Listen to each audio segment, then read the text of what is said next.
ಸಂದಿಗ್ಧ ಸ್ಥಿತಿ, ಸಂಕಷ್ಟದ ಪರಿಸ್ಥಿತಿ, ಮಾಡು ಇಲ್ಲವೇ ಮಡಿ ಅನ್ನುವಂತಹ ಪರಿಸ್ಥಿತಿ ಇದು.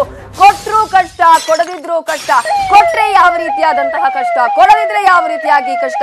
ಯಾವ ರೀತಿಯಾಗಿ ಮೈತ್ರಿ ಸರ್ಕಾರ ಈಗ ಸಂದಿಗ್ಧ ಸ್ಥಿತಿಯಲ್ಲಿ ಇದೆ, ಯಾವ ರೀತಿಯಾಗಿ ಈಗ ಸಂಕಷ್ಟವನ್ನ ಎದುರಿಸಬೇಕಾದಂತಹ ಪರಿಸ್ಥಿತಿ ಇದೆ ಈ ಒಂದು ಸಮ್ಮಿಶ್ರ ಸರ್ಕಾರಕ್ಕೆ ಅನ್ನೋದ್ರ ಸಂಪೂರ್ಣ ಮಾಹಿತಿನ ನಾವು ನಿಮ್ಗೆ ಕೊಡ್ತಾ ಇದೀವಿ. ಕ್ಯಾಬಿನೆಟ್ ಕಗ್ಗಂಟಿಗೆ ಇವತ್ತು ಉತ್ತರ ಸಿಗುತ್ತಾ ಅನ್ನೋದನ್ನ ಕೂಡ ಇವತ್ತು ಕಾದ್ ನೋಡ್ಬೇಕಾಗುತ್ತೆ. ಸಚಿವ ಸಂಪುಟ ವಿಸ್ತರಣೆ ಕೊನೆಗಾದ್ರೂ ಆಗತ್ತಾ?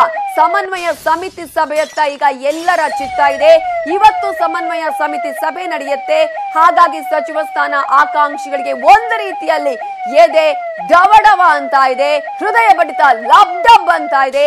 ಯಾರಿಗೆ ಸಿಗ್ಬಹುದು ಸಚಿವ ಸ್ಥಾನ ಅನ್ನುವಂತಹ ನಿರೀಕ್ಷೆ, ಆಕಾಂಕ್ಷೆ ಕೂಡ ಸಾಕಷ್ಟು ಶಾಸಕರಲ್ಲಿದೆ. ಹಾಗಾಗಿ ಯಾರಿಗೆ ಸಿದ್ದರಾಮಯ್ಯ ಅವರ ಕೃಪಾ ಕಟಾಕ್ಷ ಸಿಗಲಿದೆ ಅನ್ನೋದು, ನಮ್ಗೆ ಇವತ್ತು ಸಚಿವ ಸ್ಥಾನ ಸಿಗುವ ಚಾನ್ಸಸ್ ಇದೆಯಾ ಅಥವಾ ನಮ್ಮನ್ನ ಈ ಒಂದು ಸಚಿವ ಸ್ಥಾನದಿಂದ ಕೈ ಬಿಡ್ತಾರಾ ಅನ್ನುವಂತಹ ಒಂದು ರೀತಿಯ ಆತಂಕ, ಒಂದು ರೀತಿಯ ನಿರೀಕ್ಷೆ ಈಗ ಶಾಸಕರಲ್ಲಿದೆ. ಹಾಗಾಗಿ ಸಚಿವ ಸ್ಥಾನ ಆಕಾಂಕ್ಷಿಗಳಿಗೂ ಕೂಡ ಢವಢವ ಅನ್ನುವಂತಹ ಪರಿಸ್ಥಿತಿ ಇದೆ. ಖಾಲಿ ಇರೋದು ಕೇವಲ 8 ಸಚಿವ ಸ್ಥಾನ ಮಾತ್ರ. ಆದ್ರೆ ಇಲ್ಲಿ ಆಕಾಂಕ್ಷಿಗಳ ಪಟ್ಟಿ ಮಾತ್ರ ಸಾಲು ಸಾಲು ಇದೆ. ಕಾಂಗ್ರೆಸ್ ಇದನ್ನ ಹೇಗ್ ನಿಭಾಯಿಸುತ್ತೆ ಅನ್ನುವ ಪ್ರಶ್ನೆ.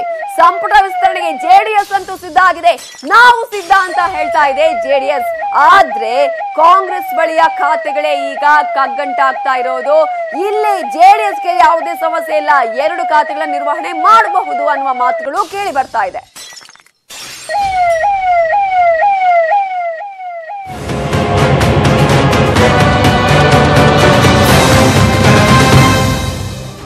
ಸಂಪುಟ ವಿಸ್ತರಣೆ ಬಗ್ಗೆ ಇವತ್ತಿನ ಸಮನ್ವಯ ಸಮಿತಿ ಸಭೆಯಲ್ಲಿ ಅಂತಿಮವಾದ ನಿರ್ಧಾರ ಆಗಲಿದೆ. ಎಲ್ರಿಗೂ ಕೂಡ ಸಚಿವ ಸ್ಥಾನ ಕೊಡೋದಕ್ಕೆ ಸಾಧ್ಯನಾ? ಹಾಗಿದ್ರೆ ಇದರ ಪರಿಣಾಮ ಏನ್ ಆಗುತ್ತೆ ಅನ್ನೋದನ್ನ ಕೂಡ ನಾವು ಹೇಳ್ತೀವಿ. ಸಚಿವ ಸ್ಥಾನ ಕೈ ತಪ್ಪಿದ್ರೆ ಬಂಡಾಯ ಏಳೋದು ಗ್ಯಾರಂಟಿ. ಮತ್ತೆ ಬಂಡಾಯದ ಭೀತಿ ಕಾಂಗ್ರೆಸ್ಗಿದೆ. ಯಾಕಂದ್ರೆ ಯಾರ್ಯಾರು ಅತೃಪ್ತರಿದಾರೋ, ಯಾರ್ಯಾರು ಆಕಾಂಕ್ಷಿಗಳಿದಾರೋ, ನಮಗೆ ಸಿಕ್ಕೇ ಸಿಗುತ್ತೆ ಅನ್ನುವಂತಹ ನಿರೀಕ್ಷೆಯನ್ನ ಇಟ್ಕೊಂಡವರಿಗೆ ಒಂದು ವೇಳೆ ಸಿಗದಿದ್ರೆ ಅವರು ಬಂಡಾಯ ಏಳುವ ಸಾಧ್ಯತೆ ಇದೆ. ಇವರನ್ನ ಹಿಡಿದಿಟ್ಟುಕೊಳ್ಳೋದು ಇನ್ನು ಮುಂದೆ ಕಷ್ಟ. ಹೆಚ್ಚುವರಿ ಖಾತೆಗಳಿಗೆ ಕತ್ತರಿ ಬೀಳುವ ಸಾಧ್ಯತೆ ಇದೆ. ಅತೃಪ್ತರಲ್ಲಿ ಕೆಲವರಿಗೆ ಮಾತ್ರ ಸಚಿವ ಸ್ಥಾನ ಸಿಕ್ಕಿದ್ರೆ ಕೆಲವರಿಗೆ ನಿಗಮ ಮಂಡಳಿ ಅಧ್ಯಕ್ಷ ಸ್ಥಾನವನ್ನ ನೀಡುವಂತಹ ಭರವಸೆ ಕೊಡಬಹುದು. ಆದ್ರೆ ಇದನ್ನ ಅತೃಪ್ತರು ಒಪ್ತಾರಾ ಅನ್ನುವಂತಹ ಪ್ರಶ್ನೆ ಈಗ ಇದೆ. ಒಂದು ವೇಳೆ ಬಂಡಾಯ ಎದ್ರೆ ಮೈತ್ರಿಗೆ ಧಕ್ಕೆ ಬರೋದ್ರಲ್ಲಿ ಯಾವುದೇ ಇಲ್ಲಿ ಅನುಮಾನ ಇಲ್ಲ. ಆಪರೇಷನ್ಗೆ ಆಲ್ರೆಡಿ ಬಿಜೆಪಿ ಕಾದಿದೆ. ಅಂತಹ ಬೆಳವಣಿಗೆಗಳು ನಡೀತಾ ಇದೆ. ಅದೇ ರೀತಿಯಾಗಿ ಕೆಲವು ಶಾಸಕರು ಮಾತನಾಡುತ್ತಿದ್ದಾರೆ.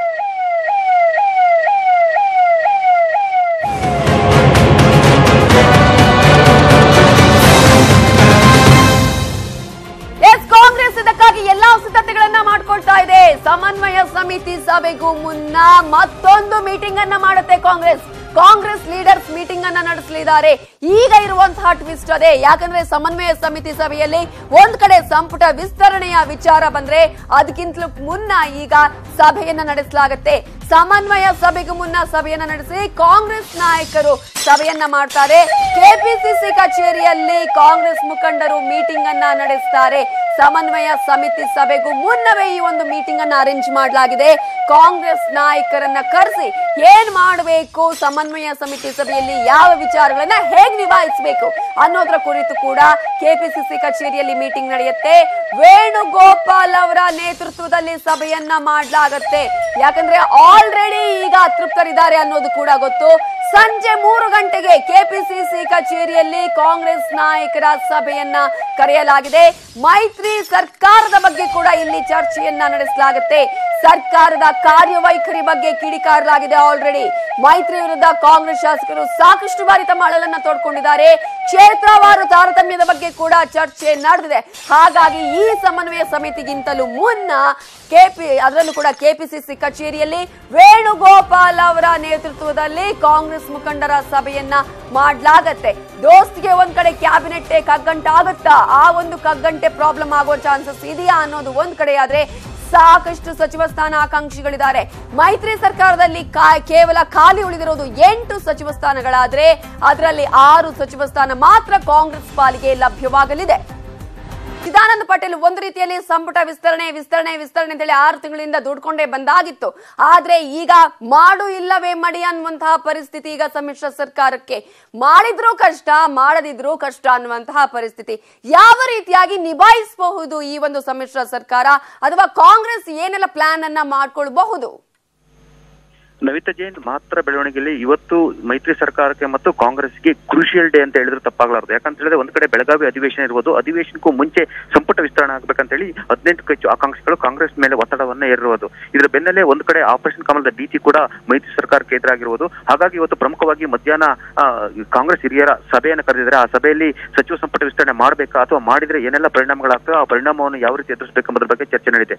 ಒಂದು ವೇಳೆ ಸಂಪುಟ ವಿಸ್ತರಣೆ ಆಗದಿದ್ರೆ ಮುಂದಾಗತಕ್ಕಂತ ಪರಿಣಾಮಗಳನ್ನ ಯಾವ ರೀತಿ ನಿಭಾಯಿಸಬೇಕೆಂಬುದರ ಬಗ್ಗೆ ಕೂಡ ಚರ್ಚೆ ನಡೆದಿದೆ. ಸಂಜೆ ನಂತರ 5 ಗಂಟೆಗೆ ಸಮನ್ವಯ ಸಮಿತಿ ಸಭೆ ಇದೆ. ಆ ಸಮನ್ವಯ ಸಮಿತಿ ಸಭೆಯಲ್ಲಿ ಸಚಿವ ಸಂಪುಟ ವಿಸ್ತರಣೆ ಸಂಬಂಧಪಟ್ಟಾಗೆ ಮಹತ್ವದ ತೀರ್ಮಾನವನ್ನು ತೆಗೆದುಕೊಳ್ಳಲಾಗ್ತಿದೆ. ಒಂದು ವೇಳೆ ತೀರ್ಮಾನ ತೆಗೆದುಕೊಂಡ್ರೂ ಕಷ್ಟ, ತೆಗೆದುಕೊಳ್ಳದೇ ಇದ್ರೂ ಕೂಡ ಕಷ್ಟ ಅಂತ ಸ್ಥಿತಿ ನಿರ್ಮಾಣವಾಗಿರುವಂತದ್ದು. ಒಟ್ಟಿನಲ್ಲಿ ಆಪರೇಷನ್ ಕಮಲದ ಭೀತಿ ಇಡೀ ಮೈತ್ರಿ ಸರ್ಕಾರವನ್ನ ಗಡಗಡ ಅನ್ನುವಂತೆ ಮಾಡಿದೆ. Navita Jain. Okay, thank you Chidananda Patil ಡೀಟೇಲ್ಸ್ಗೆ.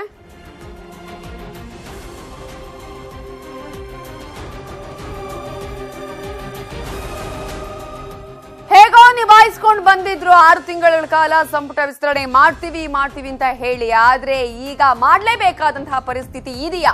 ಇವತ್ತಿನ ಸಮನ್ವಯ ಸಮಿತಿ ಸಭೆಯಲ್ಲಿ ಯಾವ ರೀತಿಯಂತಹ ನಿರ್ಧಾರವನ್ನ ಕೈಗೊಳ್ಳಲಾಗತ್ತೆ, ಯಾವ ರೀತಿಯಾಗಿ ಶಾಸಕರು ತಮ್ಮ ನಿರ್ಧಾರವನ್ನ ಹೊರ ಹಾಕ್ತಾರೆ ಅನ್ನೋದು ಕಾದು ನೋಡ್ಬೇಕು ಅಂತ ಹೇಳ್ತಾ ಇವತ್ತಿನ 9 AM ಬಿಗ್ ಬ್ರೇಕಿಂಗ್ ನ್ಯೂಸ್ ಅನ್ನ ಮುಗಿಸ್ತಾ ಇದೀವಿ. ಈಗ ಬಿಗ್ ಸ್ಟೋರಿಯಲ್ಲಿ ಬುಲಂದ್ ಶಹರ್ ರಹಸ್ಯ ವಿಶೇಷ ಕಾರ್ಯಕ್ರಮ ಪ್ರಸಾರವಾಗುತ್ತೆ, ತಪ್ಪದೆ ನೋಡ್ತಾ ಇರಿ. ನ್ಯೂಸ್ 18 ಕನ್ನಡ, ಜಾಲ ನಮ್ಮದು, ಬಲ ನಿಮ್ಮದು.